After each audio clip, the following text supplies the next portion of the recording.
சுவாமி அழகிய மணவாள பெருமாள் நாயனார் அருளிச் செய்த ஆச்சாரிய ஹிருதயம் 23ஆம் சூரணையிலே முளைத்தெழுந்த சூரிய துல்லிய யாதாத்ய சரமம் விதியில் காணும் பிரதம மத்திய தசைகளை பகல் விளக்கும் மின்மினியும் ஆக்கும் என்று அருளிச் செய்கிறார். இப்படியாக ஆத்மஸ்வரூபத்தின் உண்மை நிலையை உணர்த்துவதான சொரூப யாதாத்ய ஞானம் என்ற நிலையிலே வெளிப்படும் பாரதந்திரியம் மற்றும் போகியதை ஆகிய இரண்டும் ஆத்மஸ்வரூபத்தை மேலோட்டமாக உணர்ந்து கொள்ளும் ஸ்வரூப ஞானம் என்ற நிலையிலே வெளிப்படுவதான சேஷத்துவம் மற்றும் போக்திருத்துவம் ஆகிய இரண்டையும் விட உயர்ந்தவை. ஏனெனில் தன்னுடைய முயற்சி தன்னுடைய இன்பம் ஆகிய விரோதிகள் குறுக்கே வருவதை சிறிதும் அவை பொறுத்து கொள்வதில்லை. அந்த சேஷத்துவம் போக்திருத்துவம் என்பவை மிகச் சிறியவை, பாரதந்திரியம் போகியதை என்பவை மிக பெரியவை. ஆகவே அவை இரண்டும் மறையும்படி இவை இரண்டும் செய்துவிடும் என்று கூறுகிறார் இந்த சூரணையிலே.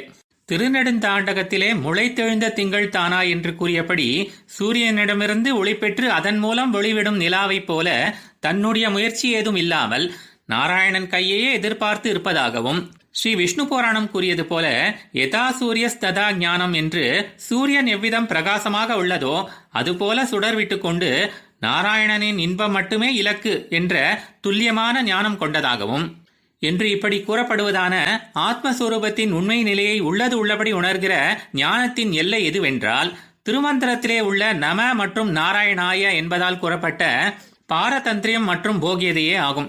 இப்படியுள்ள ஆத்ம ஞானத்தின் உண்மை நிலையிலே பிரகாசிக்கும் பாரதந்திரியம் போகியதை ஆகிய இறுதி நிலைகள் இரண்டும் செய்வது என்ன என்று அடுத்து விளக்குகிறார்.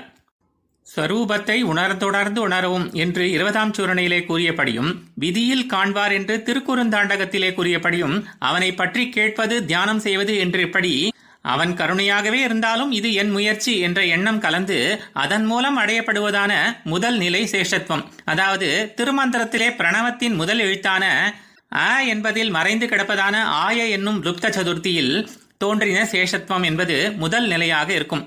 அதற்கு மேலே பிரணவத்தின் இறுதி எழுத்தான ஆத்மாவை உணர்த்தும் ம என்ற எழுத்திலே தோன்றி கீழ்ச்சொன்ன சேஷத்துவம் நிலைக்கு புகழ் எது என்று உணர்த்தி ஞானத்தின் மூலம் விளைந்த போக்திருத்துவம் என்பது இடையில், அதாவது நடுவில் உள்ள நிலையாக இருக்கும். அதற்கும் மேலே பிரணவத்தை தொடர்ந்து வருவதான நமஹ என்ற பதம் மூலமாக பாரதந்திரியம் மேலும் நாராயணாய என்னும் பதம் மூலம் போகியதை ஆகிய இரண்டும் வெளிப்படும். இது கடைசி நிலையாக இருக்கும்.